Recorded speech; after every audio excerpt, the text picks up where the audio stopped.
இப்போ வந்துட்டு பெற்றோர்களை ஏன் நம்ம பசங்கெல்லாம் பார்த்துக்கணும், அதுக்கு அத்தியாவசியம் என்னது, அதை சொல்றீங்களா? பெற்றோர்களை பிள்ளைகள் தான் பார்க்கணுங்கிறது இயற்கை விதி.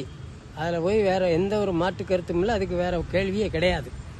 இப்போ வந்துட்டு அவங்கள வந்து நாங்கள் வந்து நல்லா தான் பார்த்துக்குறோம். கொண்டு போயிட்டு இதில் அனாதை ஆசிரமத்தில் விட்டாலுமே சரி, நாங்கள் அவங்கள வந்துட்டு எப்படின்னா 3 வேளை நல்ல சாப்பாடு, 1 வேளை கறிசோறு, ஏசி எல்லாமே கொண்டு தான் விடுறோம்.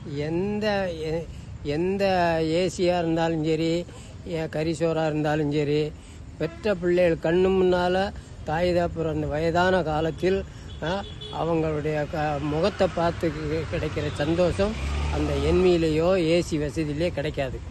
நாங்கள் எதுக்கு அவங்க நல்லா பார்த்துக்கோம்? அவங்களுக்கு பண்ண வேண்டிய மருத்துவ செலவு அதெல்லாம் நாங்கள் பண்ணிட்டோம். இனிமேல் எதுக்கு அவங்க நல்லா பார்த்துக்கணும்? அவள் தான் அவங்களுக்கான வாழ்க்கை அவங்க தேர்ந்தெடுத்துக்கிட்டுமே. உங்களை யார் இந்த நிலைக்கு கொண்டு வந்தது? அம்மா அப்பா. அம்மா அப்பா. அப்போ அப்போ அவங்க தானே நம்ம திரும்ப இவங்க குழந்தைகள் ஆகும்போது அவங்க பிள்ளைங்க தானே பார்த்துக்கிறணும். அதான் இயற்கை தத்துவம், இயற்கை விதி அனைத்தும் அதுதான்.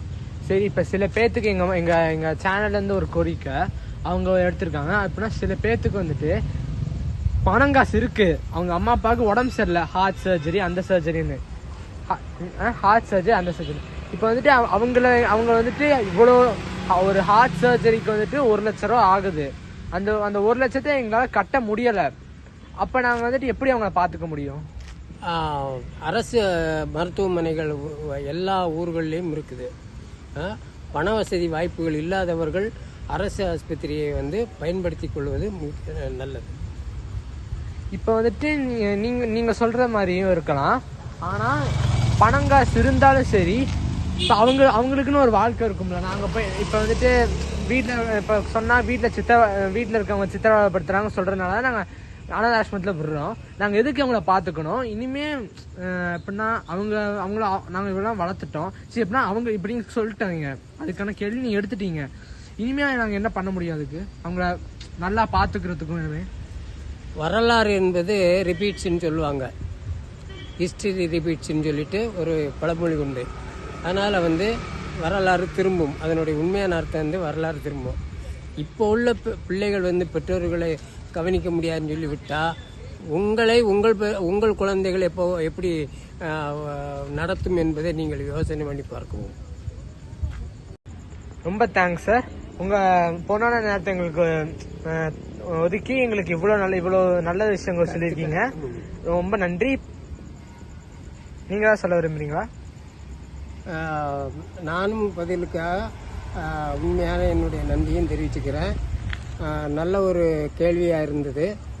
இந்த இளைஞன் வந்து ஒரு நல்ல எண்ணத்தில் இளைஞரின் நலனுக்காக கேட்டதாக நான் இதை நினச்சி பார்க்குறேன். அதனால் எனக்கும் இது ஒரு சந்தோஷமாக இருக்குது. எனக்கு ஒரு வாய்ப்பு கொடுத்ததுக்கும் நன்றி. தம்பி கார்த்தி ஒரு ஷார்ட் ஃபிலிம் பண்ணியிருக்காப்புல. அந்த ஷார்ட் ஃபிலிம் வந்து அந்த வயசுக்கு ஏற்ற மாதிரி நல்ல சிந்தனை அதுக்குள்ளே புகுத்திருக்காப்புல. எல்லாருக்கும் நன்மை சிந்திக்கக்கூடிய விஷயங்கள் அதில் இருக்குது. அதனால் எல்லோரும் ஜூன் 1, 2027 யூடியூப்பில் அது வெளிவருவதாக எனக்கு உறுதி சொல்லியிருக்கிறாரு. அதை எல்லோரும் பார்த்து பயனடைய வேண்டுகிறேன். அந்த படத்தை பார்த்தப்ப எனக்கு என்ன தோணுச்சுன்னா, நானும் கிராமத்தில் பிறந்து வந்தவன் தான். அந்த கிராமிய சூழ்நிலையை ஒட்டியே அந்த கதையை அமைச்சிருக்கிறாரு. அந்த ஷார்ட்ஸும் வருது. அதனால் வந்து அது வந்து பார்க்கறதுக்கு ரசனையாக உள்ளது.